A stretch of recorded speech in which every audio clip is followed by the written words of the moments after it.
എന്താണ് സിഹിർ? പല വിധേനയും സിഹിർ നടക്കും. ഇമാം ഗസ്സാലി റളിയല്ലാഹു അൻഹു തന്റെ ഇഹ്യായിൽ രേഖപ്പെടുത്തുന്നു, നക്ഷത്ര കണക്കുകളെ ആസ്പദമാക്കിക്കൊണ്ട്, നക്ഷത്രങ്ങളെ കുറിച്ചുള്ള ജ്ഞാനം, രാശികളെ കുറിച്ചുള്ള ജ്ഞാനം, അത് സ്വായത്തമാക്കിക്കൊണ്ട്, അത് അടിസ്ഥാനമാക്കിക്കൊണ്ട് ആരെയാണോ സിഹിറിലൂടെ ഉപദ്രവിക്കാൻ ഉദ്ദേശിക്കുന്നത് എങ്കിൽ, ആരെയാണ് സിഹിറിലൂടെ തകർക്കാൻ കരുതുന്നതെങ്കിൽ ആ വ്യക്തിയുടെ രൂപമുണ്ടാക്കി ചില ശിർക്കിന്റെ മന്ത്രങ്ങൾ ഉരുവിട്ട് പിശാചിനെ കൂട്ടുപിടിച്ച് സിഹിർ ചെയ്യാം. അങ്ങനെ സിഹിർ ചെയ്യുന്നവരുണ്ട് എന്ന് ഇമാം ഗസ്സാലി റളിയല്ലാഹു അൻഹു പറയുന്നു. പല വിധേനയും സിഹിർ നടക്കുന്നുണ്ട്. പ്രിയപ്പെട്ടവരെ, പല രീതിയിലും സിഹിർ നടക്കുന്നു. പരിശുദ്ധ ഖുർആനിൽ 56 സ്ഥലങ്ങളിലധികം, 56 ഭാഗങ്ങളിൽ, അതിനേക്കാൾ ഭാഗങ്ങളിൽ സിഹിറിനെ കുറിച്ച് പറയുന്നുണ്ട് പരിശുദ്ധ ഖുർആൻ. ഞാൻ എണ്ണി നോക്കി, 56 ഭാഗം കണ്ടു. ഇനി ആ കാണാത്ത ഭാഗം വേറുണ്ടാവും. സിഹിറുമായി ബന്ധപ്പെട്ട് സത്യനിഷേധികളുടെ കുതന്ത്രങ്ങളെ കുറിച്ച്, പ്രവാചകന്മാരിൽ സിഹിർ ആരോപിച്ചതിനെ കുറിച്ച്, അങ്ങനെയൊക്കെ അള്ളാഹു സിഹിറിനെ കുറിച്ച് 56 ഭാഗങ്ങളിൽ പറഞ്ഞിരിക്കുകയാണ്. പല ഉപദ്രവങ്ങളും ഇത് മുഖേന ഉണ്ടാക്കി തീർക്കാൻ സാധിക്കും. മനുഷ്യന്റെ ജീവിതം തകർത്ത് കളയാൻ വരെ സിഹിർ കൊണ്ട് സാധിച്ചേക്കാം. നല്ല നിലയിൽ ജീവിച്ചുകൊണ്ടിരിക്കുന്ന ദമ്പതിമാർക്കിടയിൽ ഭിന്നതയുണ്ടാക്കാൻ സിഹിർ കൊണ്ട് സാധിച്ചേക്കാം. നല്ല നിലയിൽ സമാധാനത്തോടെ സ്നേഹത്തോടെ ജീവിച്ചുകൊണ്ടിരിക്കുന്ന ദമ്പതിമാർക്കിടയിൽ വിള്ളലുണ്ടാക്കാൻ, അവരുടെ സ്നേഹമായ ആ ഒത്തൊരുമിച്ച അവസ്ഥ അത് തകർത്ത് കളയാൻ സിഹിർ കൊണ്ട് സാധിക്കുമെന്ന് പരിശുദ്ധ ഖുർആൻ. ഹദീസല്ല, ഒരു പണ്ഡിതന്റെ ഉദ്ധരണിയല്ല, പരിശുദ്ധ ഖുർആൻ. സൂറത്തുൽ ബഖറയിലെ 102-ാമത്തെ ആയത്തെടുത്തൊന്ന് വായിച്ചു നോക്കൂ. വമാ കഫറ സുലൈമാൻ വലാകിന്ന അശ്ശയാതീന കഫറൂ യുഅല്ലിമൂന അന്നാസ അസ്സിഹ്ർ. സുലൈമാൻ നബി അലൈഹിസ്സലാം സിഹിറിന്റെ ആളായിരുന്നില്ല, കുഫറിന്റെ വക്താവായിരുന്നില്ല. എങ്കിലും ലോകത്ത് സിഹിർ പ്രചരിപ്പിച്ചത്, തെറ്റായ മാരണം പ്രചരിപ്പിച്ചത് പിശാചുക്കളാണ്. മനുഷ്യ ജിന്ന് വർഗത്തിൽപ്പെട്ട പിശാചുക്കളാണ് അതിന്റെ പ്രചാരകന്മാർ, സുലൈമാൻ നബി അലൈഹിസ്സലാം അല്ല. എന്നിട്ട് അല്ലാഹു പറയുന്നു, ആ കുതന്ത്രം എന്തിനുള്ളതാണെന്ന് സൂചിപ്പിച്ചുകൊണ്ട് ഫയതഅല്ലമൂന മിൻഹുമാ മാ യുഫർരിഖൂന ബിഹി ബൈനൽ മർഇ വസൗജി. അല്ലാഹു പറയുന്നു, ഫയതഅല്ലമൂന മിൻഹുമാ, സിഹിർ മാരണം പോലത്തെ കുതന്ത്രങ്ങൾ പഠിക്കുന്നത് എന്തിനാ? മാ യുഫർരിഖൂന ബിഹി ബൈനൽ മർഇ വസൗജിഹി, ഒരു വ്യക്തിയുടെയും അയാളുടെ ഭാര്യയുടെയും ഇടയിൽ ഭിന്നതയുണ്ടാക്കാൻ, അവരുടെ സ്നേഹം തകർക്കാൻ, അവരുടെ സുന്ദരമായ ദാമ്പത്യത്തിൽ വിള്ളലുണ്ടാക്കാൻ, അതിനു വേണ്ടിയാണ് ഈ കള്ളന്മാർ സിഹിർ പഠിച്ചത്. ഇസ്രായേലിനെ വിമർശിച്ചുകൊണ്ടാണ് അല്ലാഹു ഇത് പറഞ്ഞത്. ഇസ്രായേൽ സമൂഹത്തിനെ വിമർശിച്ചുകൊണ്ടാണ് അല്ലാഹു ഈ ആയത്തിലൂടെ അവരെ വിമർശിക്കുകയാണ് ചെയ്യുന്നത്. എന്തേ കാരണം? ഇസ്രായേലി മാർക്കറ്റിൽ വലിയ പ്രാധാന്യമുള്ള ഒന്നായിരുന്നു ഒരാളുടെ സുന്ദരിയായ ഭാര്യയെ അയാളിൽ നിന്ന് അകറ്റിക്കൊണ്ട് പിണക്കിക്കൊണ്ട് സ്വന്തമാക്കുന്ന വിദ്യ. ഇത് ഇസ്രായേലിൽ വലിയ മാർക്കറ്റുള്ള സിഹിറായിരുന്നു ഈ സിഹിർ. പല സിഹിറുണ്ട്. എനിക്ക് അവനെ ഒന്നാണ് തകർക്കണം. എന്തേ കാരണം? അവൻ എൻ്റെ ക്ലാസ്മേറ്റ് ആണ്, ഞങ്ങൾ കൂടെ ജീവിച്ചവരാണ്. ഇപ്പൊ അവൻ ദൈനംദിനം വളരാൻ എന്നെ പോലെ നിന്നിട്ടാ മതി, എനിക്ക് അവൻ നശിക്കണം എന്നൊന്നുമില്ല. അതുകൊണ്ട് അതിനെന്തെങ്കിലും ഒരു വിദ്യ ഉണ്ടോ? മുസ്ലിങ്ങളിലെ ആളുകൾ ചോദിക്കുന്നവരുണ്ട്.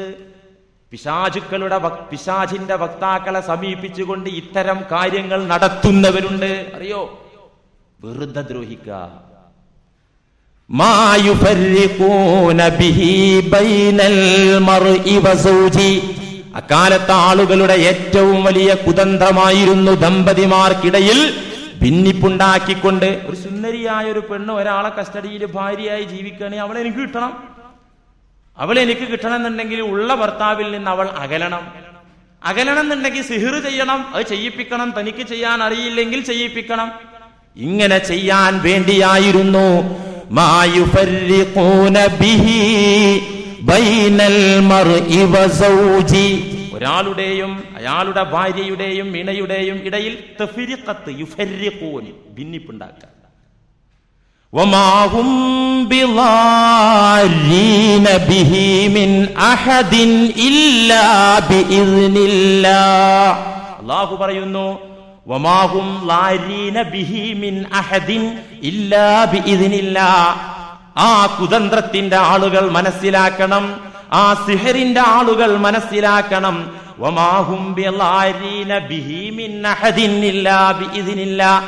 അള്ളാഹുവിന്റെ അനുവാദത്തോടു കൂടെയല്ലാതെ, അള്ളാഹുവിന്റെ ഒത്താശയോടു കൂടെയല്ലാതെ, അള്ളാഹുവിന്റെ വിധിയോടു കൂടെയല്ലാതെ സിഹിർ കൊണ്ട് ഒരു ഉപദ്രവവും ഏൽപ്പിക്കാൻ അവർക്ക് സാധിക്കില്ലെന്ന് അവർ മനസ്സിലാക്കണം. അള്ള വിചാരിച്ചാലേ സിഹിർ കൊണ്ടും ഒരാളെ ദ്രോഹിക്കാൻ പറ്റുള്ളൂ. അള്ള വിചാരിച്ചാലല്ലേ രോഗം വന്നാൽ മരുന്ന് കുടിച്ചാൽ ഭേദാവുള്ളൂ. അള്ള വിചാരിക്കാതെ സുഖാവുമോ? മരുന്ന് രോഗശമനത്തിനുള്ള ഒരു നിമിത്തമാണ്, മാധ്യമമാണ്. ആ മാധ്യമം നാം സേവിക്കുമ്പോൾ, മാധ്യമവുമായി ബന്ധപ്പെടുമ്പോൾ അള്ളാഹുവിന്റെ വിധി അതോടൊപ്പം വരണം, എങ്കിലേ മരുന്ന് ഫലിക്കൂ. ഇതുപോലെ തന്നെയാണ് സിഹിർ. കേവല സിഹിറിന് ഒരാളെ തകർക്കാനോ ദ്രോഹിക്കാനോ സാധിക്കില്ല. അതൊരു സബബാകുന്നു, ഒരു മാധ്യമമാകുന്നു ഒരാളെ ദ്രോഹിക്കാനുള്ള. ഒരു കല്ലെടുത്ത ഒരാളെ എറിയാന്ന് പറഞ്ഞാൽ ദ്രോഹല്ലേ, തെറ്റല്ലേ? വെറുതെ ആവശ്യമില്ലാതെ സിന ചെയ്തവനെ എറിയണം എന്ന് പറഞ്ഞിട്ടുണ്ട്. അത് ഇവിടെ പറ്റൂല, ഇന്ത്യ രാജ്യത്ത് പറ്റില്ല. ഇസ്ലാമിക ശരീഅത്ത് നടപ്പിലായിട്ടുള്ള രാജ്യങ്ങളിൽ അല്ലെ വിവാഹിതനായ വിചാരിയെ എറിഞ്ഞു കൊല്ലണം. അല്ലാതെ ഒരു പാവപ്പെട്ട നിരപരാധിയെ കല്ലിന് എറിയുന്നത് തെറ്റല്ലേ? ആ കല്ല് കൊണ്ട് എറിയുന്നത് കൊണ്ട് അയാളെ ശരീരത്തിൽ പതിച്ചു കൊള്ളണമെന്നുണ്ടോ? ഇല്ല. അത് പടച്ചവൻ കണക്കാക്കിയാൽ തന്നെ അയാൾക്ക് കിട്ടാനുള്ളത് കിട്ടുള്ളൂ, കല്ലാണെങ്കിലും എന്തായാലും. അതുകൊണ്ട് വമാ ഹും ബിളാരീന ബിഹി മിൻ അഹദിൻ ഇല്ലാ ബിഇദ്നില്ലാഹ്. മാരണക്കാരെ, നിങ്ങൾക്കൊന്നിനും സാധിക്കില്ല. മരുന്ന് കുറിച്ചു കൊടുക്കുന്ന വൈദ്യന്മാരെ, നിങ്ങൾക്ക് രോഗം സുഖപ്പെടുത്താൻ സാധിക്കില്ല. ഇല്ലാ ബിഇദ്നില്ലാഹ്. അല്ലാഹുവിന്റെ ഇതിന് കൂടാതെ സാധിക്കില്ല. എന്നാ പിന്നെ സിഹിർ ഉപദ്രവകരമല്ല എന്നല്ലേ ഈ ആയത്തിനർത്ഥം? അങ്ങനെയല്ല. അടുത്ത ഭാഗം നോക്കൂ. وَيَتَعَلَّمُونَ مَا يَضُرُّهُمْ وَلَا يَنفَعُهُمْ وَيَتَعَلَّمُونَ مَا يَضُرُّهُمْ وَلَا يَنفَعُهُمْ. ഇത്തരത്തിലുള്ള വിദ്യ പഠിക്കൽ കൊണ്ട് അവർക്ക് ഉപദ്രവവും നാശവുമാണുള്ളത്. എന്തേ കാരണം? ഇതെന്താ പഠിച്ചിട്ട് കാര്യം? അവരനെ ദ്രോഹിക്കാൻ അല്ലേ? തന്റെ സഹോദരനെ തകർക്കാനാണല്ലോ ഈ വിദ്യ പഠിക്കുന്നത്. അതുകൊണ്ട് വയതഅല്ലമൂന മാ യദുറുഹും, ഉപദ്രവകരമായതാണ് അവർ പഠിക്കുന്നത്, ഉപദ്രവമാണത് അവർക്ക്. വലാ യൻഫഉഹും, അതുകൊണ്ട് അവർക്ക് നേട്ടമുണ്ടാവുകയില്ല. അള്ളാഹുവിങ്കൽ നേട്ടമല്ല, അതുകൊണ്ട് വൻ തകർച്ചയാണ് ഉണ്ടാവുക. അതുകൊണ്ട് മളറത്തുണ്ടാകും. അതുകൊണ്ട് ഭൂമിയിൽ കുഴപ്പങ്ങൾ ഉണ്ടാക്കാൻ സാധിക്കുമെന്ന് അല്ലാഹു സുബ്ഹാനഹു വ തആല പറയുന്നു. സൂറത്തുൽ ബഖറയുടെ 102-ാമത്തെ ആയത്തിലൂടെ വിവരിക്കുകയാണ്. അതുകൊണ്ട് പ്രിയപ്പെട്ടവരെ, സിഹിർ എന്ന യാഥാർത്ഥ്യം പല വിധേനയും ഉണ്ടാകും, പല രീതിയിൽ അതിന്റെ ഉപദ്രവങ്ങൾ ഉണ്ടായാൽ ഒരാൾക്ക് അത് ഏൽക്കാതിരിക്കാനുള്ള മുൻകരുതലുകൾ നിങ്ങൾ കേട്ടല്ലോ.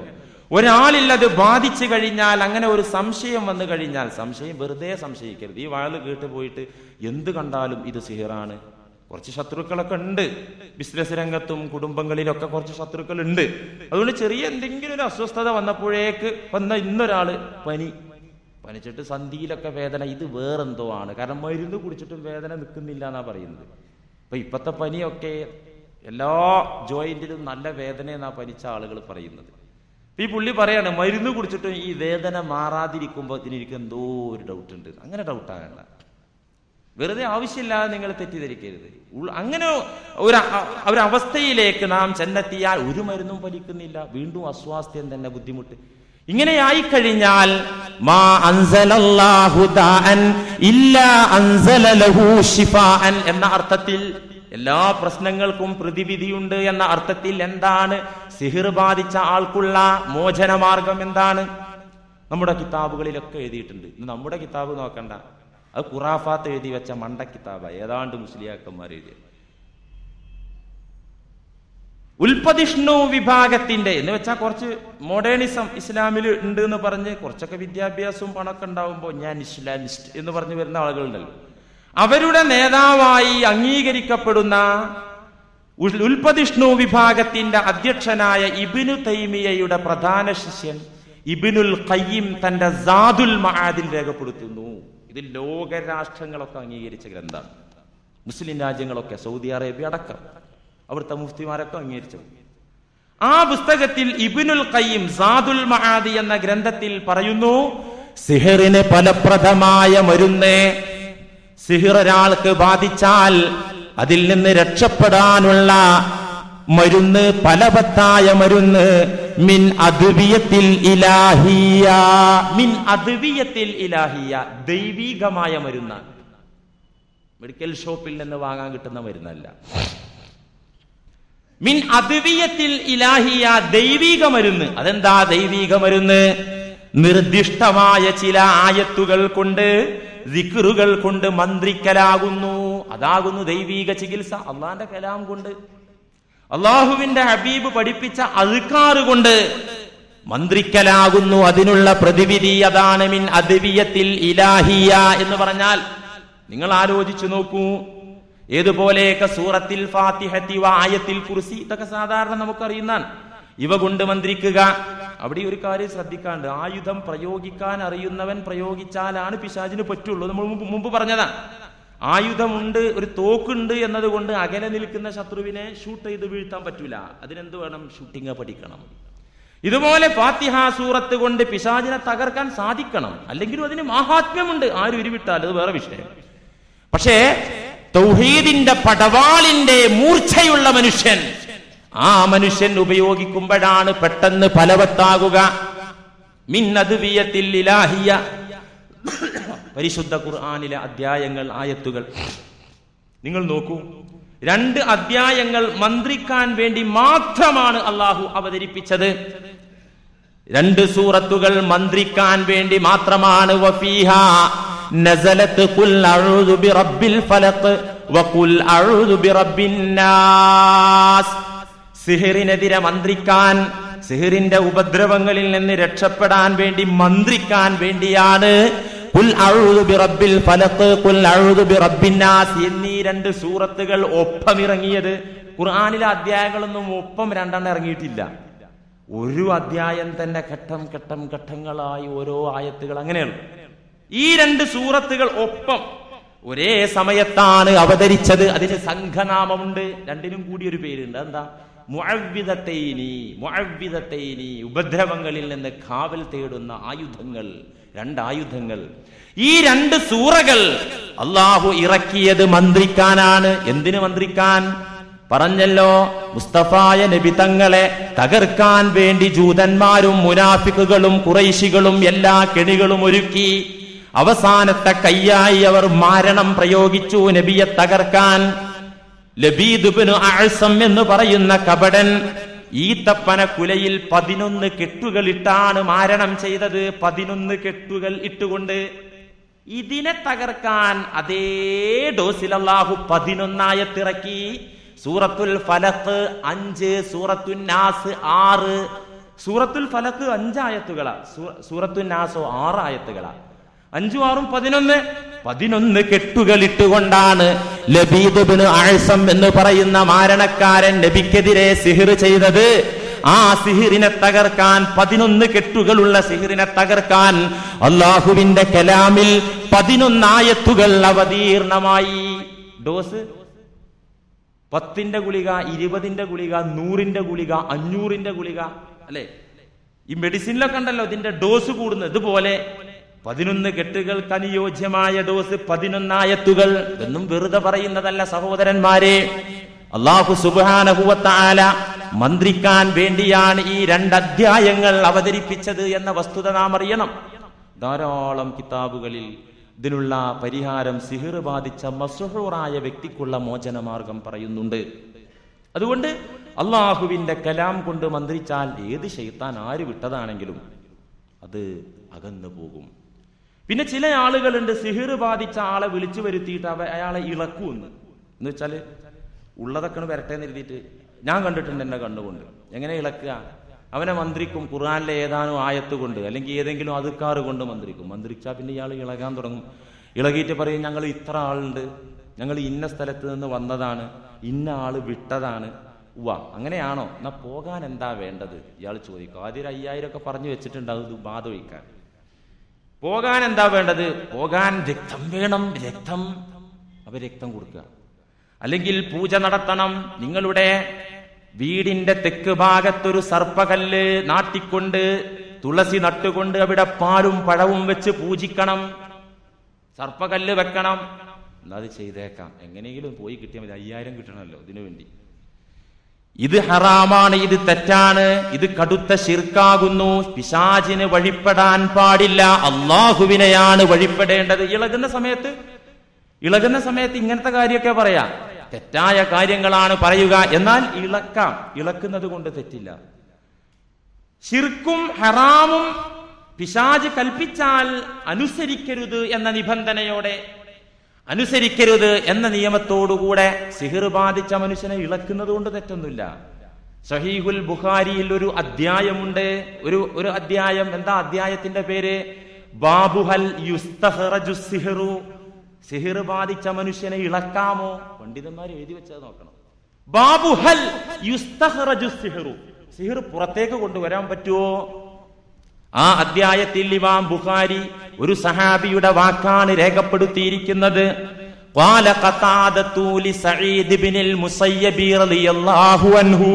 ഖതാദ റളിയല്ലാഹു അൻഹു സഈദ് ഇബ്നുൽ മുസയ്യബ് എന്ന് പറഞ്ഞ പ്രവാചകന്റെ പണ്ഡിതനായ അടുത്ത അനുയായിയായ വ്യക്തിയോട് ചോദിച്ചു. ഖതാദ, റജുലുൻ ബിഹി സിഹ്റുൻ, ഒരാൾക്ക് സിഹിർ ബാധിച്ചാൽ അയ്യുഹല്ലു അൻഹു, അയാളിൽ നിന്ന് അത് ഇളക്കാൻ പറ്റുമോ? അയ്യുഹല്ലു അൻഹു, അദ്ദേഹത്തെ ഇളക്കാൻ പറ്റുമോ? ഖാല സഈദ് ഇബ്നുൽ മുസയ്യബ് റളിയല്ലാഹു അൻഹു, മഹാനായ സഈദ് റളിയല്ലാഹു അൻഹു മറുപടി പറഞ്ഞു, ലാ ബഅസ ബിഹി, അതുകൊണ്ട് കുഴപ്പമില്ല. ലാ ഇന്നമാ യുരീദൂന ബിഹിൽ ഇസ്ലാഹ, അതുകൊണ്ട് നന്മയാണ്, അയാൾക്കുള്ള പ്രശ്നത്തിൽ നിന്ന് അയാളെ രക്ഷപ്പെടുത്തലാണ് നിയ്യത്തെങ്കിൽ തെറ്റില്ല.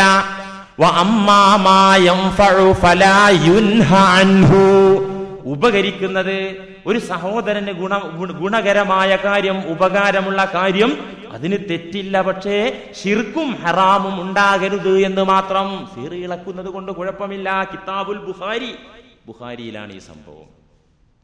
അതുകൊണ്ട് പ്രിയപ്പെട്ടവരെ, ഇതിന് ചികിത്സകളുണ്ട്, പ്രതിവിധികളുണ്ട്. അങ്ങനെ പ്രതിവിധികൾ നമുക്ക് സ്വീകരിക്കാം, അതിന് തെറ്റൊന്നുമില്ല. നിബന്ധനകൾ പാലിക്കണമെന്ന് മാത്രം. അതുപോലെ തന്നെ അൽ-ഐനു ഹഖ്ഖുൻ, കണ്ണുകൊണ്ടുള്ള ഉപദ്രവം യാഥാർത്ഥ്യമാണ് എന്ന് നബി സല്ലല്ലാഹു അലൈഹി വസല്ലമ പറഞ്ഞല്ലോ. കണ്ണുകൊണ്ടുള്ള ഉപദ്രവം, നോട്ടം, കണ്ണേറ് എന്ന് പറയുന്നത് യാഥാർത്ഥ്യമാണ്. അങ്ങനെ ബാധിച്ചു കഴിഞ്ഞാൽ, അങ്ങനെ ഒരാൾ കേറ്റുകഴിഞ്ഞാൽ എന്താണ് അതിനുള്ള പ്രതിവിധി? ബുഖാരിയിൽ ഒരു അധ്യായമുണ്ട്. ബാബു റുഖിയത്തിൽ ഐനി, കണ്ണേറിനുള്ള മന്ത്രത്തെ കുറിച്ച് പറയുന്ന അധ്യായം. ഒക്കെ കാണിച്ചു തരാം. സംശയം ഉണ്ടെങ്കിൽ ജുമാഅ കഴിഞ്ഞിട്ട് റൂമിൽ വാ, കിതാബിൽ കാണിച്ചു തരാം. ബാബു റുഖിയത്തിൽ ഐനി, കണ്ണേറിനുള്ള മന്ത്രത്തെ കുറിച്ച് പറയുന്ന അധ്യായം.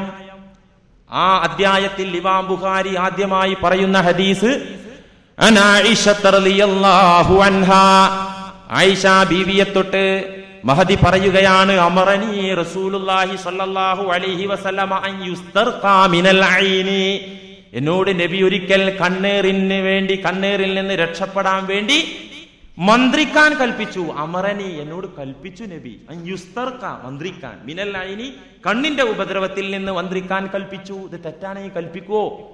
റവാഹുൽ ബുഖാരി. അൻ ഉമ്മി സലമ റളിയല്ലാഹു അൻഹാ, ഉമ്മു സലമ പറയുന്നു, റഅൻ നബിയു സ്വല്ലല്ലാഹു അലൈഹി വസല്ലമ ഫീ ബൈതി ജാരിയതൻ, എന്റെ വീട്ടിൽ ഒരു പെൺകുട്ടിയെ നബി തങ്ങൾ കണ്ടു. ഫീ വജിഹിഹാ സഫഅത്തുൻ, പെൺകുട്ടിയുടെ മുഖത്ത് പെട്ടെന്ന് കറുത്ത പാടുകൾ പ്രത്യക്ഷപ്പെട്ടു. ഒരു കുഴപ്പമില്ല, സുന്ദരി കുട്ടിയായ ഒരു പെൺകുട്ടിയായിരുന്നു. ഒരു ദിവസം നോക്കുമ്പോൾ അതിന്റെ മുഖത്തൊക്കെ കറുത്ത പാട്. എന്താ റിയാക്ഷനാണോ, എന്താ ആക്ഷൻ ആണെങ്കിലും ശരി, നബി സല്ലല്ലാഹു അലൈഹി വസല്ലമ ഇത് കണ്ടപ്പോൾ ആ കൊച്ചുകുട്ടിയുടെ മുഖത്ത് കറുത്ത പാടുകൾ പെട്ടെന്ന് പ്രത്യക്ഷപ്പെടുകയും ആ കുട്ടിക്ക് അസ്വസ്ഥത അനുഭവപ്പെടുകയും ചെയ്തപ്പോ ഫഖാല റസൂലുള്ളാഹി സ്വല്ലല്ലാഹു അലൈഹി വസല്ലം ഫസ്തർഖൂ ലഹാ ഫഇന്ന ബിഹന്നളറത, ആ കുട്ടിയെ മന്ത്രിക്കൂ. ഫഇന്ന ബിഹന്നളറത, ആ കുട്ടിക്ക് നോട്ടം ഏറ്റിട്ടുണ്ട്. നളറ നോക്കി, എന്തൊരു നോക്കും, നെളിറത്ത് നോട്ടം, നോട്ടം ഏറ്റിട്ടുണ്ട് ആ കുട്ടിക്ക്. റവാഹുൽ ബുഖാരി. എങ്ങനെയാണ് നബി തങ്ങൾ മന്ത്രിച്ചത് എന്ന് തുടർന്ന് ഇമാം ബുഖാരി റളിയല്ലാഹു അൻഹു പറയുന്നു. അദ്ദേഹം പറയാ റഹ്മത്തുള്ളാഹി അലൈഹി വിവരിക്കുന്നു ശേഷം എങ്ങനെയാ മന്ത്രിച്ചത്. അല്ലാഹുമ്മ റബ്ബന്നാസ് മുദ്ഹിബൽ ബഅസി ഇശ്ഫി അൻത ശാഫി ലാ ശാഫിയ ഇല്ലാ അൻത ശിഫാഅൻ ലാ യുഗാദിറു സഖമാ. ബുഖാരി. അല്ലാഹുമ്മ റബ്ബന്നാസ്, ജനങ്ങളെ പോറ്റി വളർത്തുന്ന തമ്പുരാനെ. അല്ലാഹനെ വിളിച്ചിട്ട് എന്താ, ഏത് സിഹ്റിൽ നിന്നും രക്ഷപ്പെട്ടൂടെ. അല്ലാഹുമ്മ റബ്ബന്നാസ് മുദ്ഹിബൽ ബഅസി, എല്ലാ ക്ലേശങ്ങളെയും പ്രയാസങ്ങളെയും പോക്കിക്കളയുന്ന, അകറ്റിക്കളയുന്ന ജനങ്ങളുടെ രക്ഷിതാവേ. ഇശ്ഫി അൻത ശാഫി, നീ സുഖപ്പെടുത്തൂ, നീയാണ് സുഖപ്പെടുത്തുന്നവൻ. വലാ ശാഫിയ ഇല്ലാ അൻത, നീയല്ലാതെ രോഗം ശമിപ്പിക്കുന്നവനില്ല. ശിഫാഅൻ ലാ യുഗാദിറു സഖമാ, ഒരു ഉപദ്രവവും ഒരു രോഗവും അവശേഷിക്കാത്ത നിലയിലുള്ള രോഗശമനം പടച്ചവനെ നൽകണേ. ഇതായിരുന്നു നബി സല്ലല്ലാഹു അലൈഹി വസല്ലം തങ്ങൾ മന്ത്രിച്ച മന്ത്രം. ഇത് ശരിക്ക് കേട്ടോ. ഇനി ഇവിടെ നിന്ന് പാതി ചെവി കൊണ്ട് പാതി ശ്രദ്ധയോടെ കേട്ട് കാലിച്ചന്തയിൽ വെച്ചും ബ്രിഡ്ജിൽ വെച്ചിട്ടും ആ മുസ്ലിയാർ ഏതാനും ആഴ്ചയായി അബദ്ധങ്ങൾ തന്നെ വിളിച്ചു കൂവുന്നു. അത് കേൾക്കാൻ ഒരുപാട് മണ്ടന്മാരും. ഒരാൾ അഭിപ്രായം പറഞ്ഞതാ, രണ്ടാൾ എന്നോട് പറഞ്ഞു, ഞാൻ അഭിപ്രായം പറഞ്ഞിട്ടുണ്ട്, സന്തോഷമായി. മുസ്ലിയാർ ഏതാനും ഇത്രയും കാലം വലിയ കുഴപ്പമൊന്നുമില്ല, ഇപ്പൊ ഏതാനും ആഴ്ചയായി അബദ്ധങ്ങൾ തന്നെ വിളിച്ചു പറയുകയാണ്. കേൾക്കാൻ കുറെ നിങ്ങളൊക്കെ മണ്ടന്മാരും ഞാൻ വിവരം കെട്ടവനും. ഞാൻ വിവരം കെട്ടവനായതുകൊണ്ട് എനിക്കൊരു കുഴപ്പമില്ല, നിങ്ങൾ മണ്ടന്മാര് നിങ്ങളാക്കിയതുകൊണ്ട് നിങ്ങൾക്ക് കുഴപ്പമുണ്ടോ ഇല്ലേ എനിക്കറിയില്ല, അള്ളാഹു വേണം. ഏതായാലും ഒരു കാര്യം അങ്ങനെ വിമർശിക്കുന്ന സഹോദരന്മാരോട് വിവരമില്ല, അത് ആദ്യമേ പറയുന്നതാണ്. ഞാൻ എന്റെ വകയല്ലല്ലോ, ബുഖാരി നോക്കിയിട്ട് ഈ കണ്ണുകൊണ്ട് നോക്കിയിട്ട് അതങ്ങനെ നോക്കി മനസ്സിലാക്കിയിട്ട് നിങ്ങളോട് പറയാം എനിക്കൊരു വിവരമില്ല, ഞാൻ വെറും സ്പീക്കർ, അതുപോലൊരു സാധനമാണ്, മനസ്സിലാക്കിക്കോളൂ. വിവരമില്ല. അതുകൊണ്ട് വിവരമുള്ള ആള് വേബ്രിഡ്ജിൽ വഴുത് പറഞ്ഞിട്ടോ അല്ലെങ്കിൽ കാലിച്ചന്തയിൽ വഴുത് പറഞ്ഞാലും നമുക്ക് പഠിക്കാൻ പറ്റൂലല്ലോ. ആ വിവരമുള്ള ആള് നേരിട്ട് വന്നിട്ടൊന്ന് പഠിപ്പിച്ചു തരൂ എന്ന് മാത്രമാണ് ഈ അവസരത്തിൽ അപേക്ഷിക്കാനുള്ളത്.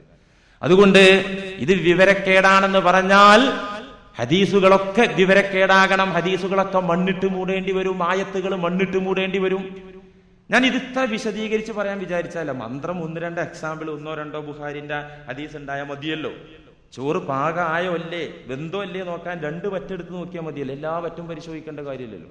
അപ്പൊ ബുഖാരിയിലെ 2 ഹദീസ്, മുസ്ലിമിലെ 2 ഹദീസ്, 2 ആയത്ത്, ബുദ്ധിമാന്മാർക്ക് അത്ര മതി, അങ്ങനെ നിർത്താൻ വിചാരിച്ചു. പക്ഷെ നിർത്താൻ സമ്മതിക്കുന്നില്ല, ജഹാലത്ത് നീങ്ങുന്നില്ല, വിവരക്കേട് നീങ്ങുമെന്ന് നോക്കുക. അപ്പം മുഴുവൻ പറയാ, ഏതാണ്ട് നമുക്ക് കിട്ടിയൊക്കെ പറയാനാണ് തീരുമാനിച്ചു. അങ്ങനെ തന്നെ പറഞ്ഞു. നബി സല്ലല്ലാഹു അലൈഹി വസല്ലമ തങ്ങളുടെ മന്ത്രങ്ങൾ ഇമാം ബുഖാരിയിൽ ഒരു അധ്യായം കാണാം, വേറൊരു അധ്യായം ബാബുർ റുഖി ബിൽ ഖുർആനി വൽ മുഅവ്വിദാതി. സൂറത്തുൽ ഫലഖ് കൊണ്ടും സൂറത്തുൻ നാസ് കൊണ്ടും ഖുർആൻ കൊണ്ടും മന്ത്രിക്കുന്നതിനെ കുറിച്ച് പറയുന്ന അധ്യായം. ആ അധ്യായത്തിൽ 1-ാമത്തെ ഹദീസായി ഇമാം ബുഖാരി ഉദ്ധരിക്കുന്നു. അൻ ആയിഷ റളിയല്ലാഹു അൻഹാ ഖാലത്, ആയിഷ ബീവി റളിയല്ലാഹു അൻഹ പറയുകയാണ്, കാന നബിയു സല്ലല്ലാഹു അലൈഹി വസല്ലം യൻഫുസു അലാ നഫ്സിഹി. നബി സല്ലല്ലാഹു അലൈഹി വസല്ലമ തങ്ങൾ സ്വന്തം ശരീരത്തിലേക്ക് ഇങ്ങനെ ഊതിക്കൊണ്ടിരിക്കുകയാണ്. ഇങ്ങനെ ഊതിക്കൊണ്ടിരിക്കുക സ്വന്തം ശരീരത്തിലേക്ക്. എപ്പോഴാണ് സ്വന്തം ശരീരത്തിലേക്ക് ഊതിക്കൊണ്ടിരിക്കുന്നത്? ഫീ മറളില്ലദീ യകൂനു സബബുഹു ലിൽ മൗത്ത്, മരണത്തിന് കാരണമായ രോഗത്തിൽ കിടന്നപ്പോൾ, എന്ന് വെച്ചാൽ അവസാനം ഉണ്ടായ രോഗം. നബി സല്ലല്ലാഹു അലൈഹി വസല്ലമ തങ്ങൾക്ക് വഫാത്തിന്റെ ഏതാനും ദിവസങ്ങൾക്ക് മുമ്പ് പിടിപെട്ട ശക്തമായ പനിയും അസ്വസ്ഥതയും ക്ഷീണവും. ഈ അസുഖം പുന്നാര നബി തങ്ങൾക്ക് വഫാത്തിന്റെ രോഗം വന്ന് കിടപ്പിലായ സമയത്ത് കാന യൻഫുസു അലാ നഫ്സിഹി, സ്വന്തം ശരീരത്തിലേക്ക് നബി തങ്ങൾ ഊതിക്കൊണ്ടിരിക്കുകയാണ്. ബിൽ മുഅവ്വിദാത്ത്, സൂറത്തുൽ ഇഖ്ലാസ് മുഅവ്വിദത്തൈനിയൊക്കെ പാരായണം ചെയ്ത് ഇങ്ങനെ ഊതിക്കൊണ്ടിരിക്കുകയാണ് നബി തങ്ങൾ. ഫലമ്മാ സഖുല, ക്ഷീണം അധികരിച്ചപ്പോൾ മിണ്ടാൻ സാധിക്കുന്നില്ല. അനങ്ങാൻ സാധിക്കുന്നില്ല, വ്യക്തമായി സംസാരിക്കാൻ പറ്റുന്നില്ല, നന്നായി ക്ഷീണം പിടിപെട്ടപ്പോ ആയിഷ ബീവി റളിയല്ലാഹു അൻഹ പറയുന്നു, ഇമാം ബുഖാരി ഉദ്ധരിക്കുന്നു, സ്വന്തം ശരീരത്തിലേക്ക് രോഗശയ്യയിൽ കിടന്നപ്പോ മന്ത്രിച്ച് ഊതിക്കൊണ്ടിരുന്ന പ്രവാചകന് ഫലമ്മാ സകുല, ക്ഷീണം അധികമായപ്പോൾ കുന്തു അൻഫിസു അലൈഹി ബിഹിന്ന, നബി തങ്ങൾ നേരത്തെ മന്ത്രിച്ച മന്ത്രം ഉപയോഗിച്ച് ഞാൻ മന്ത്രിച്ചൂതി കൊടുത്തു നബി സല്ലല്ലാഹു അലൈഹി വസല്ലമ തങ്ങൾക്ക്. സഹീഹുൽ ബുഖാരി കിതാബു തിബ്ബ് എന്ന് പറഞ്ഞ വൈദ്യ സംബന്ധമായ വിഷയം, ചികിത്സ സംബന്ധമായ വിഷയം പറയുന്ന അധ്യായത്തിൽ ഈ ഹദീസ് ഉദ്ധരിച്ചതായി നമുക്ക് കാണാൻ സാധിക്കും. എന്തിനധികം എല്ലാ ദിവസവും അവിടെ നിന്ന് മന്ത്രിച്ചില്ലേ? ഒരു ദിവസം രോഗശയ്യയിലായപ്പോ മാത്രല്ല, ആയിഷ ബീവി റളിയല്ലാഹു അൻഹ തന്നെ പറയുന്നു, ഇദാ ആവാ ഇലാ ഫിറാശിഹി, എല്ലാ ദിവസവും ഉറങ്ങാൻ വേണ്ടി ബെഡ്റൂമിലേക്ക് കടന്നു വന്നു കഴിഞ്ഞാൽ കിടക്കും മുമ്പ്, ഉറങ്ങും മുമ്പ് നബി തങ്ങൾ മന്ത്രിച്ചിരുന്നു. എങ്ങനെ മന്ത്രിച്ചിരുന്നു? നഫസ ഫീ കഫൈഹി ബിഖുൽ ഹുവല്ലാഹു അഹദ് വബിൽ മുഅവ്വിദതൈനി. ബെഡ്റൂമിൽ ഇതൊക്കെ നമ്മൾ ചെയ്യണം. ഈ ആത്മീയ ചികിത്സയൊക്കെ ഇത് വഴന്ന് കേൾക്കാൻ വേണ്ടി മാത്രം പറയല്ല, അല്ലെങ്കിൽ ആരെങ്കിലും വിമർശിക്കാൻ വേണ്ടി മുസ്ലിയാർ പറയുന്നതാണെന്ന് മനസ്സിലാക്കരുത്. ഇതൊക്കെ നമ്മളും ചെയ്യണം. ഇമാം ബുഖാരി ഉദ്ധരിച്ച ഹദീസിൽ കാണുന്നു, ഉറങ്ങുന്നതിന്റെ മുമ്പ് നബി എന്നും മന്ത്രിക്കും സ്വന്തത്തെ. എങ്ങനെ മന്ത്രിക്കും? നഫസ ഫീ കഫൈഹി, രണ്ട് കൈവെള്ളയിൽ ഊതും, വെറുതെ ഊതല്ല. ബിഖുൽ ഹുവല്ലാഹു അഹദ് വബിൽ മുഅവ്വിദതൈനി, ഖുൽ ഹുവല്ലാഹു അഹദും ഖുൽ അഊദു ബിറബ്ബിൽ ഫലക്കും ഖുൽ അഊദു ബിറബ്ബിൻ നാസും ഓതിയിട്ട് കൈവെള്ളയിൽ ഊതും. എന്നിട്ടോ സുമ്മ മസഹ ബിഹിമാ വജ്ഹഹു, എന്നിട്ട് മുഖത്ത് ഇങ്ങനെ തടവും. പിന്നെ ശരീരം കയ്യെത്തുന്ന ഭാഗം മിൻ ജസദിഹി, കയ്യെത്തുന്ന ഭാഗത്തൊക്കെ തന്നെ ശരീരത്തിന്റെ മറ്റു ഭാഗത്തും തടവും. ഊതിയിട്ട് അതുകൊണ്ട് ഇങ്ങോട്ട് തടവിയ എന്താപ്പ അവിടെ പറ്റിപ്പിടിക്കുക? കുറെ നേരം ഊതിയാൽ ചിലപ്പോ ഇവിടെ എന്തെങ്കിലും ഒരു നനവൊക്കെ ഉണ്ടാവും. അല്ലാതെ ഒന്നിപ്പാണ് ഊതിയിട്ട് ഇപ്പം തടവിയിട്ട് അല്ല. യുക്തിവാദികൾക്ക് അങ്ങനെയും ചോദിക്കാമല്ലോ. അങ്ങനെ യുക്തിവാദികൾ, ഒരു സുഹൃത്ത് എന്നോട് പറഞ്ഞു, ഉസ്താദെ സംഭവമൊക്കെ തിരക്കില്ല, പക്ഷെ ഊതിയിട്ട് രോഗം മാറുമെന്ന് പറഞ്ഞാൽ ഞാൻ വിശ്വസിക്കൂല. നല്ലൊരു ചങ്ങാതി, നിസ്കരിക്കും, വേണ്ടാത്ത കാര്യങ്ങളൊന്നുമില്ല, നല്ല സത്യസന്ധനായ, ഈ ജുമഅക്ക് ഇവിടെ വരുന്ന നല്ലൊരു എൻ്റെ ഒരു സ്നേഹിതൻ, കുറ്റപ്പെടുത്തുകയല്ല. ആ സ്നേഹിതൻ പറഞ്ഞു, ഈ പ്രസംഗം തുടങ്ങുന്ന ഇപ്പൊ നീ ചിലപ്പോ മാറിയിട്ടുണ്ടാവും, കാരണം അല്ല ഫദക്കിർ ഫഇന്ന ദിക്റ തൻഫഉലിൽ മുഅ്മിനീനല്ലേ, വിശ്വാസികളായ ആളുകൾക്ക് ഉപദേശം ഫലവത്താകുന്ന വിശ്വാസിയാണെന്നാണ് ഞാൻ മനസ്സിലാക്കുന്നത്. അതുകൊണ്ട് തന്നെ ഇപ്പൊ മാറിയിട്ടുണ്ടാവും. അന്ന് പറഞ്ഞു ഊതുന്നത് കൊണ്ട് രോഗത്തിന് ശമനം ഉണ്ടാകുമെന്ന് പറഞ്ഞാൽ എനിക്കത് വിശ്വസിക്കാൻ പറ്റില്ല. ഞാൻ പറഞ്ഞു, നിങ്ങൾക്കത് വിശ്വസിക്കാൻ പറ്റില്ലെങ്കിൽ നിങ്ങൾ മുഅ്മിനും ആവൂല. കാരണം ഈ കണ്ട ഹദീസുകളൊക്കെ തള്ളണ്ടേ, ഇതൊക്കെ നിഷേധിക്കണ്ടേ? നബി സല്ലല്ലാഹു അലൈഹി വസല്ലമ തങ്ങൾ ചെയ്ത ഒരു സംഗതിയെ നിഷേധിക്കണ്ടേ? ഇങ്ങനെ ഊതിയിട്ട് കൈവെള്ളയിൽ ഊതിയിട്ട് തടവിയിട്ട് എന്താ കിട്ടുക എന്ന് ചോദിച്ചാൽ അല്ലാഹു അലം. നബി സല്ലല്ലാഹു അലൈഹി വസല്ലമ കാണിച്ചത് അല്ലാഹു അലം. മുസ്തഫായ നബി തങ്ങൾ, സ്വാദിഖുൽ അമീനായ നബി തങ്ങൾ മിഥ്യയായ ഒരു കാര്യം, നിരർത്ഥകമായ ഒരു കാര്യം ചെയ്യുകയില്ലല്ലോ, പഠിപ്പിക്കുകയില്ലല്ലോ. അത് നാം വിശ്വസിക്കേണ്ട കാര്യമല്ലേ? കാര്യമില്ലാത്തൊരു കാര്യം നബി സല്ലല്ലാഹു അലൈഹി വസല്ലമ ചെയ്യൂ?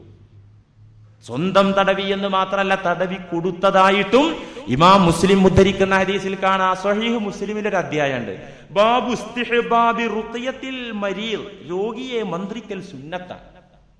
ഉസ്താദുമാരൊക്കെ ഇത് അനുവദനീയാണ്, ഇതൊരു ചികിത്സയുടെ ഒരു ഭാഗമാണ്, അതുകൊണ്ട് ഇത് അനുവദനീയാണ്. നിങ്ങൾ ഡോക്ടർമാരുടെ അടുത്ത് പോകുന്നത് പോലെ എന്തെങ്കിലും ഖുർആൻ ഊതിക്കോ, അത് അനുവദനീയാണ് ഉസ്താദുമാർ പറയുന്നത്. ഇമാം മുസ്ലിം പറയുന്നു റഹിമഹുല്ലാ, ഹദീസിന് തലക്കെട്ട് കൊടുത്തുകൊണ്ട്, ബാബു യുസ്തഹബ്ബു റുഖിയത്തിൽ മരീൽ, ഫിസ്തിഹ്ബാബി റുഖിയത്തിൽ മരീൽ, രോഗിയെ മന്ത്രിക്കൽ സുന്നത്താകുന്നു എന്നതിനെ കുറിച്ച് പറയുന്ന അധ്യായം. ആ അധ്യായത്തിലുള്ള ഹദീസ് എന്താ?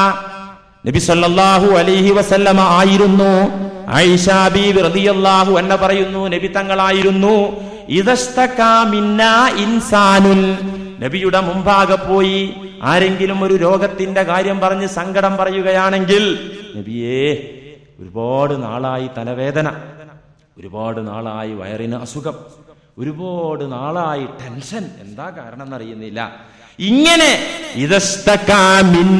ഇൻസാനുൻ, ഞങ്ങളുടെ കൂട്ടത്തിൽ നിന്ന് ഏതെങ്കിലും മനുഷ്യൻ എന്തെങ്കിലും പ്രയാസം പറഞ്ഞ് തിരുസന്നിധിയിൽ വന്നാൽ മസഹഹു ബിയമീനിഹി, അവിടത്തെ വലം കൈ കൊണ്ട് തടവി കൊടുക്കും.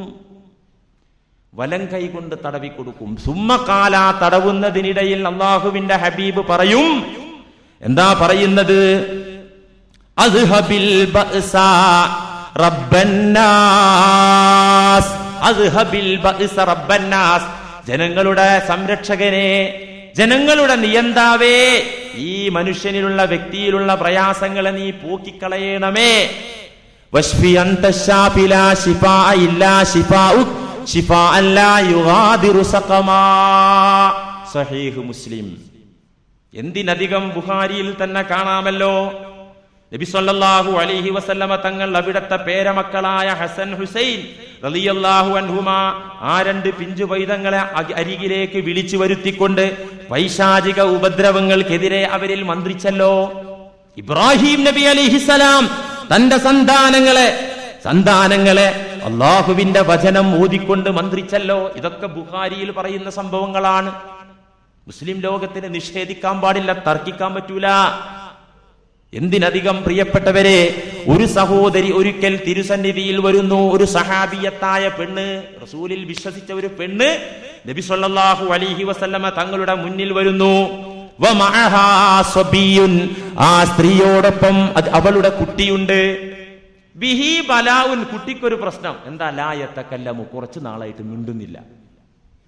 നന്നായി സംസാരിച്ച പിള്ളേന് പെട്ടെന്ന് മിണ്ടാട്ടം നിന്നു. നാവിന് കുഴപ്പമില്ല, ഒരു കുഴപ്പമില്ല. മഅഹു സബിയുൻ, ആ സഹോദരിയോടൊപ്പം ഒരു കുഞ്ഞുണ്ട്. ബിഹി ബലാഉൻ, ആ കുഞ്ഞിനൊരു പ്രശ്നം. ലാ യതകല്ലമു, കുഞ്ഞ് സംസാരിക്കുകയില്ല. സംസാരിക്കാൻ പെട്ടെന്ന് സാധിക്കാതെ വന്ന കുഞ്ഞിനെയും കൂട്ടി തിരുസന്നിധിയിൽ വന്നു ആ പെണ്ണ്. ഫഉതിയ ബിമാഇൻ, നബിയുടെ നിർദ്ദേശപ്രകാരം അല്പം വെള്ളം കൊണ്ടുവരപ്പെട്ടു. സഹാബികൾ കൊണ്ടുവന്ന് കൊടുത്തു അല്പം വെള്ളം. ഫമൽമല ഫാഹു, നബി സല്ലല്ലാഹു അലൈഹി വസല്ലമ തങ്ങൾ അവിടത്തെ പവിത്രമായ വായ അതുകൊണ്ട് കഴുകി. വായിൽ അല്പം ആ വെള്ളാക്കി, എന്നിട്ടത് പുറത്തേക്ക് എടുത്തു. വഗസല യദൈഹി, കൈ കഴുകി. വായും കയ്യും കഴുകി ആ വെള്ളം കൊണ്ട്. ഫഅഅതാ ഇയാഹു, ആ വെള്ളം ആ കുഞ്ഞിന് കൊടുത്തു. ആ വെള്ളം ആ കുഞ്ഞിന് കൊടുത്തു. എന്നിട്ട് സുമ്മ അമറ, എന്നിട്ട് നബി സല്ലല്ലാഹു അലൈഹി വസല്ലമ കൽപ്പിച്ചു. ഈ വെള്ളം കുഞ്ഞിന്റെ തള്ളയുടെ കയ്യിൽ കൊടുത്തിട്ട് കൽപ്പിച്ചു. ബിസ്സഖിഹി വമസ്ഹിഹി ബിഹി, അതിൽ നിന്ന് അല്പം കുടിക്കാനും അതിൽ നിന്ന് അല്പം എടുത്ത് ശരീരമാസകലം തടവാനും. ഇമാം ബുഖാരിയുടെ ഉസ്താദായ ഇബ്നു അബീ ശൈബ റഹ്മത്തുള്ളാഹി അലൈഹി ഉദ്ധരിച്ച ഹദീസാണിത്. ഇങ്ങനെ എത്ര ഹദീസുകൾ ഈ വിഷയകമായി നമുക്ക് കാണാൻ പറ്റും. പറഞ്ഞാ തീരൂല. ഞാൻ പറഞ്ഞില്ലേ, ഇപ്പോ മുസ്ലിമും ബുഖാരി മാത്രം സെർച്ച് ചെയ്ത് നോക്കി, ഈ രണ്ട് കിതാബുകൾ മാത്രം സെർച്ച് ചെയ്ത് നോക്കി. കമ്പ്യൂട്ടറിന്റെ അകത്ത് ഇപ്പൊ ഡിസ്ക് ഉണ്ട്. ഇത് സൗദിയിൽ നിന്ന് വരുന്ന എല്ലാ കിതാബുകളും ഇപ്പൊ ഡിസ്കിലാണ്. അപ്പൊ സിഹിർ നിങ്ങട്ട് ടൈപ്പ് ചെയ്തിട്ട് അത് സെർച്ച് ചെയ്യുന്ന ഒരു ബട്ടൺ ഉണ്ട്, ബഹ്സ് എന്ന് പറഞ്ഞ അറബിയിലുള്ള സ്വിച്ച്. അതാണ് ഓണാക്കിയ സിഹിർ എന്ന് 9 കിതാബുകളിൽ എവിടൊക്കെ പറഞ്ഞു ഒക്കെ കിട്ടും. ഷെയ്ത്താന് കിട്ടും, ജിന്ന് കിട്ടും. ഇതൊന്നും ഞാൻ മറിച്ചു നോക്കിയിട്ട്, ഇങ്ങനെ മറിച്ചു നോക്കി ഇത്രയൊക്കെ കിട്ടണമെന്ന് കുറച്ച് പണിയെടുക്കണം. ഞാനും മടിയനാണ്. അപ്പോൾ നിങ്ങൾ അങ്ങനെ എന്നെ കുറിച്ചൊരു നല്ല ധാരണയൊന്നും വെക്കണ്ട. അപ്പൊ ഇങ്ങനെ നോക്കുമ്പോ സിഹിറിനെ കുറിച്ച് കിട്ടി. ഇനി എത്ര ഹദീസ് ബാക്കി കിടക്കുന്നുണ്ട്? ധാരാളം ഹദീസുകൾ. നബി സല്ലല്ലാഹു അലൈഹി വസല്ലമ തങ്ങളെ ജിബ്രീൽ അലൈഹിസ്സലാം മന്ത്രിച്ചല്ലോ. മന്ത്രം പറ്റൂല എന്ന് പറഞ്ഞാൽ ഖുർആനും പറ്റൂല എന്ന് വരും. കാരണം ജിബ്രീൽ അലൈഹിസ്സലാം ആ ഖുർആനും കൊണ്ടുവന്നത് അല്ലേ. നസല ബിഹി റൂഹുൽ അമീൻ, നസല ബിഹി റൂഹുൽ അമീൻ, റൂഹുൽ അമീനായ മാലാക ജിബ്രീൽ അലൈഹിസ്സലാമാണ് അതും കൊണ്ടുവന്നത്. ഏതും കൊണ്ട്? ഖുർആനും കൊണ്ട്. ഈ ജിബ്രീൽ അലൈഹിസ്സലാം നബി തങ്ങളെ മന്ത്രിച്ചു. സ്വഹീഹുൽ ബുഖാരി മന്ത്രിച്ചില്ലേ. ഒരിക്കൽ ജാഅ ജിബ്രീലു ഇലാ റസൂലില്ലാഹി സ്വല്ലല്ലാഹു അലൈഹി വസല്ലം, ഇമാം ബുഖാരി ഉദ്ധരിക്കുന്ന ഹദീസിൽ കാണാം, ജിബ്രീൽ അലൈഹിസ്സലാം നബിയുടെ മുന്നിൽ വന്നിട്ട് ചോദിച്ചു, ഇസ്തഖൈത യാ മുഹമ്മദ്, മുഹമ്മദ് നബിയെ അങ്ങ് അല്ലാഹുവിനോട് ആവലാതി പറഞ്ഞോ വല്ല പ്രശ്നത്തിലും? ഫഖാല റസൂലുള്ളാഹി നഅം, നബി തങ്ങൾ പറഞ്ഞു, എനിക്ക് ചില പ്രശ്നങ്ങളുണ്ട്, ചില ബുദ്ധിമുട്ടുകളുണ്ട്, അതുകൊണ്ട് ഞാൻ അള്ളാഹിന്റെ അടുക്കൽ പ്രശ്നം അവതരിപ്പിച്ചിട്ടുണ്ട്. എന്നാൽ അതിന് തന്നെയാണ് അള്ളാഹു എന്നെ അയച്ചത്. ബിസ്മില്ലാഹി അർഖീക, അള്ളാഹുവിന്റെ നാമം കൊണ്ട് ഞാൻ നിന്നെ മന്ത്രിക്കുന്നു, അങ്ങയെ മന്ത്രിക്കുന്നു. ബിസ്മില്ലാഹി അർഖീക, അള്ളാഹുവിന്റെ നാമം കൊണ്ട് ഞാൻ അങ്ങയെ മന്ത്രിക്കുന്നു. അതുപോലെ തന്നെ അങ്ങേക്കുള്ള എല്ലാ ഉപദ്രവങ്ങളിൽ നിന്നും, എല്ലാ പ്രശ്നങ്ങളിൽ നിന്നും, മിൻ ശൈഇൻ യുദീക, അങ്ങേക്കുള്ള എല്ലാ പ്രശ്നങ്ങളിൽ നിന്നും മോചനം തേടിക്കൊണ്ട് ഞാൻ മന്ത്രിക്കുകയാകുന്നു. വശർരി നഫ്സിൻ ഔ ഐനി ഹാസിദിൻ, ഓരോ വ്യക്തികളിൽ നിന്ന്, ഒരു നഫ്സിൽ നിന്ന് വരുന്ന ശർറ്, ഒരു വ്യക്തിയിൽ നിന്ന് വരുന്ന, വ്യക്തികളിൽ നിന്ന് വരുന്ന ശർറിൽ നിന്നും. ജിബ്രീൽ അലൈഹിസ്സലാം നബി സല്ലല്ലാഹു അലൈഹി വസല്ലം മന്ത്രിച്ചത് രോഗം, ശാരീരിക രോഗം സുഖപ്പെടാനല്ല, വ്യക്തികളിൽ നിന്ന് വരുന്ന ഉപദ്രവം. ഔ ഐനി ഹാസിദിൻ, അസൂയാലുക്കളുടെ കണ്ണിൽ നിന്ന് വരുന്ന ബുദ്ധിമുട്ട്, അതിൽ നിന്നൊക്കെ ഞാൻ മോചനം തേടിക്കൊണ്ട് ബിസ്മില്ലാഹി അർഖീക അല്ലാഹു യശ്ഫീക, അല്ലാഹു അങ്ങേക്ക് ശിഫ നൽകട്ടെ. റവാഹുൽ ബുഖാരി.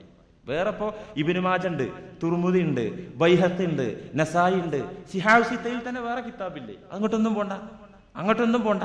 ഈ പ്രബലമായ 2 കിതാബ് മാത്രം എടുത്താൽ മതി. ഇത് ജനങ്ങൾ തെറ്റിദ്ധരിച്ചതാണ്. നമ്മൾ അവരെ പോയി കുറ്റം പറഞ്ഞൊരു കാര്യമില്ല. ചില ആളുകൾ പറയാം മന്ത്രം കൊണ്ട് കാര്യമില്ല, ആത്മീയ ചികിത്സ എന്ന് പറഞ്ഞ സംഗതി ഇല്ല, ഒക്കെ ഈ ആശുപത്രി ചികിത്സയേ ഉള്ളൂ. അവർ തെറ്റിദ്ധരിച്ചതാ. ചില ഹദീസുകൾ മാത്രം ഏതോ ശൈത്താന്മാർ ഓതി കൊടുത്തപ്പോൾ അത് മാത്രം കേട്ട് തെറ്റിദ്ധരിച്ചതാ. നമ്മൾ അവരെ കുറ്റപ്പെടുത്തുക. കാരണം സ്വഹാബത്തിന് വരെ തെറ്റിദ്ധാരണ വന്നു. മന്ത്രം പാടില്ലെന്ന് മനസ്സിലാക്കിയ സ്വഹാബികൾ ഉണ്ടായിരുന്നു റളിയല്ലാഹു അൻഹും. അറിയോ അതെന്താ അങ്ങനെ? ഒരു സഹാബി ഒരിക്കൽ അള്ളാന്റെ ഹബീബിന്റെ മുന്നിൽ വന്നുകൊണ്ട് പറയുകയാണ്, തേള് കുത്തുന്നതിനും വിഷബാധയൊക്കെ ഉണ്ടാവുമ്പോ മന്ത്രിക്കുന്ന ഒരു സഹാബി, മുന്നേ പഠിച്ചതാ. ഇങ്ങനെ മന്ത്രിക്കുന്ന ഒരു സഹാബി നബിയുടെ മുന്നിൽ വന്ന്, ഇമാം മുസ്ലിം ഉദ്ധരിക്കുന്ന ഹദീസ, നബിയുടെ മുന്നിൽ വന്നിട്ട് പറഞ്ഞു, യാ റസൂലല്ലാഹ് ഖദ് നഹൈത അനിർ റുഖാ, നബിയെ അങ്ങ് തീർച്ചയായും മന്ത്രത്തെ എതിർത്തിട്ടുണ്ടല്ലോ, വിലക്കിയിട്ടുണ്ടല്ലോ. സഹാബിക്ക് സംശയമൊന്നുമില്ല, കതിട്ടാ പറഞ്ഞത്. കതിട്ട് പറഞ്ഞാൽ ഗ്രാമർ പഠിച്ചവർക്കറിയാം. യാ റസൂലല്ലാഹ്, വിഷബാധക്ക് മന്ത്രിക്കാറുള്ള സഹാബി പല ഹദീസുകളും നബിയുടെ ചില പ്രസംഗങ്ങളും ചില നിർദ്ദേശങ്ങളൊക്കെ കേട്ടിട്ട് മനസ്സിലാക്കി. എന്ത് മനസ്സിലാക്കി? മന്ത്രം പാടേ അള്ളാന്റെ റസൂൽ എതിർത്തിട്ടുണ്ട് എന്ന് മനസ്സിലാക്കി. ഈ മനസ്സിലാക്കിയ സഹാബി അവിടെ ചെന്നിട്ട് പറയുന്നത് എന്താ? യാ റസൂലല്ലാഹ് ഖദ് നഹൈത അനിർ റുഖാ, അള്ളാന്റെ ഹബീബെ അങ്ങ് മന്ത്രത്തെ വിരോധിച്ചിട്ടുണ്ടല്ലോ, വിലക്കിയിട്ടുണ്ടല്ലോ. വഅന അർഖീ മിനൽ അഖ്റബി, ഞാനാണെങ്കിൽ തേളിന്റെ വിഷത്തിന് മന്ത്രിക്കാറുള്ള ആളാണ് നബിയേ, അങ്ങാണെങ്കിൽ മന്ത്രത്തെ എതിർത്തല്ലോ, ഇനി എന്ത് ചെയ്യും? അപ്പോ വ്യക്തമായി മനസ്സിലാക്കിയില്ല സ്വഹാബി. ശിർക്കിന്റെ മന്ത്രത്തെ നബി തങ്ങൾ വിലക്കുകയും തൗഹീദിന്റെ മന്ത്രത്തെ സ്ഥാപിക്കുകയാണ് ചെയ്തത്. സ്വഹാബി അങ്ങനെ തെറ്റിദ്ധരിച്ചു. പിന്നെ നമ്മളെ നാട്ടിലുള്ള ഏതാനും ആളുകൾ തെറ്റിദ്ധരിച്ച് നമ്മൾ അവരെ കുറ്റപ്പെടുത്തിയിട്ട് കാര്യമുണ്ടോ? നബി സല്ലല്ലാഹു അലൈഹി വസല്ലമ പറഞ്ഞു, അങ്ങനെ മനസ്സിലാക്കരുത്, ഞാൻ പാടെ അതിനെ വിലക്കിയിട്ടില്ല. മനിസ്തതാ മിൻകും അൻ യൻഫഅ അഖാഹു ഫല്യഫഅൽ, മനിസ്തതാ മിൻകും അൻ യൻഫഅ അഖാഹു ഫല്യഫഅൽ. അള്ളാന്റെ കലാമ് വെച്ച് ആരെങ്കിലും സഹായിക്കാൻ പറ്റുന്നുണ്ടെങ്കിൽ ഞാനതെങ്ങനെ വിലക്കോ? അള്ളാഹുവിന്റെ ഖുർആൻ വെച്ചിട്ട് എന്തെങ്കിലും ഒരു പിശാചിന്റെ ഉപദ്രവത്തിൽ നിന്ന് ആരെങ്കിലും രക്ഷപ്പെടുത്താൻ പറ്റുമെങ്കിൽ ഫല്യഫഅൽ, അത് ചെയ്തോളൂ, ഞാനതിനെ വിലക്കിയിട്ടില്ല. അപ്പൊ സ്വഹാബിക്ക് കാര്യം തിരിഞ്ഞപ്പോ പിന്നെ സത്യസന്ധനായി ഈ സത്യം ലോകത്തോട് പറഞ്ഞു. ചില ആളുകളുണ്ട് എന്തു പറഞ്ഞാലും ഞാൻ കേൾക്കൂലെന്ന് വെച്ചാ പിന്നെ എന്താ ചെയ്യാ? അത് മുസ്ലിയാരുടെ ദുർവ്യാഖ്യാനമാണ്. എന്നാൽ യഥാർത്ഥ വ്യാഖ്യാനം എന്ന് പഠിപ്പിച്ചു തന്നാൽ മതി. അടുത്താഴ്ച ഈ കേട്ടിരിക്കുന്ന ആളുകളെയൊക്കെ തെറ്റിദ്ധരിപ്പിച്ച് നമുക്ക് തിരുത്തി പറയാലോ, ആ കുറ്റത്തിൽ നിന്ന് എനിക്ക് രക്ഷപ്പെടാമല്ലോ. അറബി ഭാഷയെ കുറിച്ച് കുറഞ്ഞ ഗ്രാഹ്യമുള്ള ആളുകൾക്കൊക്കെ ഇപ്പൊ ഞാൻ വെച്ച അർത്ഥത്തിനെ കുറിച്ച് മനസ്സിലായിട്ടുണ്ടാവും. ഇവിടെ ദുർവ്യാഖ്യാനം ചെയ്യേണ്ട കാര്യമില്ല.